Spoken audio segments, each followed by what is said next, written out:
এমনকি নিকট অতীত খুব তাড়াতাড়ি ভুলে যায়।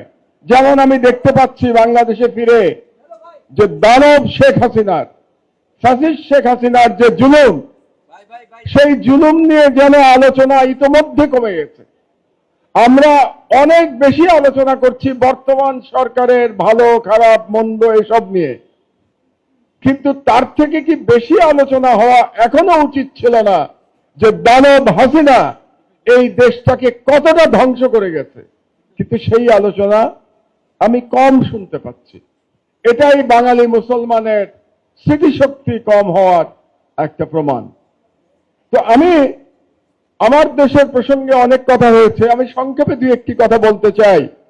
কারণ হলো এই যে মহান বিপ্লব ঘটে গেল জুলাই এবং আগস্টে, এই বিপ্লবে যে তরুণ ছাত্র জনতা, যাদের মধ্যে আজকে অনেকে উপস্থিত আছে, যারা নেতৃত্ব দিয়েছে, তারা আমার দেশ যখন লড়াই করছে তখন তারা বালক ছিল।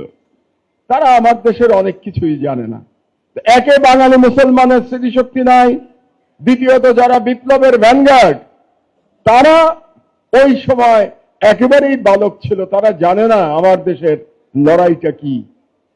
কিছু শুনছে জানছে, কিন্তু তারা জানে না, তাদের ব্যক্তিগত অভিজ্ঞতা নাই। এই জন্য দু একটি কথা আমি শুধু বলবো।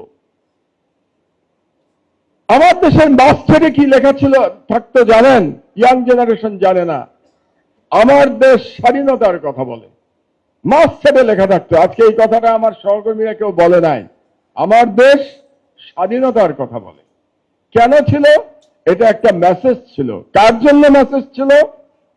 হাসিনার ফ্যাসিবাদ এবং ইন্ডিয়ান হেজেমনি, ভারতীয় আধিপত্যবাদের বিরুদ্ধে মেসেজ ছিল আমার দেশের, যে আমার দেশ স্বাধীনতার কথা বলে। ওরা কিন্তু বুঝতে পেরেছিল এই মেসেজ কি। আপনারা জানেন যে বাংলাদেশের মিডিয়ায় এখন পর্যন্ত গত 53 বছর ধরে স্বাধীনতার পরে ভারতীয় হেজেমনি সম্পূর্ণভাবে নিয়ন্ত্রণ করে বসে আছে বাংলাদেশের অধিকাংশ মিডিয়া। এটাই হলো সত্য।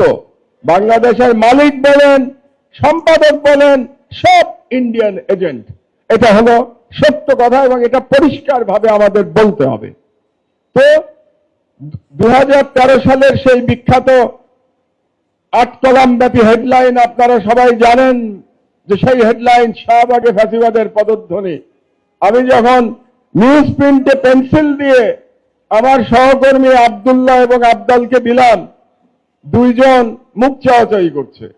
কারণ সারা দেশের সেন্টিমেন্টের বিরুদ্ধে এক আমার দেশ দাঁড়িয়ে বলছে ফ্যাসিবাদের পদধ্বনি, শাহবাগে ফ্যাসিবাদের পদধ্বনি। সেদিন ঘটনাচক্রে একজন উপস্থিত ছিল, আমার দেশের না, তিনি আজকেও উপস্থিত, তাকে দেখতে পাচ্ছি আমি। এবি পার্টির প্রধান মজিবুর রহমান মঞ্জুও সেদিন বসা ছিল ওখানে। তো মঞ্জু আমার এই লেখা শুনে এবং ও হতভম্ব হয়ে গেল। এখন হতভম্ব হয়ে কি বলবে? আমাকে তো কিছু বলতে পারে না, আমি তো অসম্ভব ঘাড়তারা মানুষ, কাজে আমাকে বলে কোনো লাভ নাই। সে বোকার মতো কিছুটা আবদালের দিকে তাকায়, জাহিদ চৌধুরীর দিকে তাকায়, আব্দুল্লাহর দিকে তাকায়। তো ওটা একটা ইতিহাস হয়ে গেল 2013 সালে শাহবাগে ফ্যাসিবাদের পদধ্বনি। কিন্তু আরেকটি বিষয় আপনারা জানেন না, আমার সহকর্মীরাও ভুলে গেছে। তারও 4 বছর আগে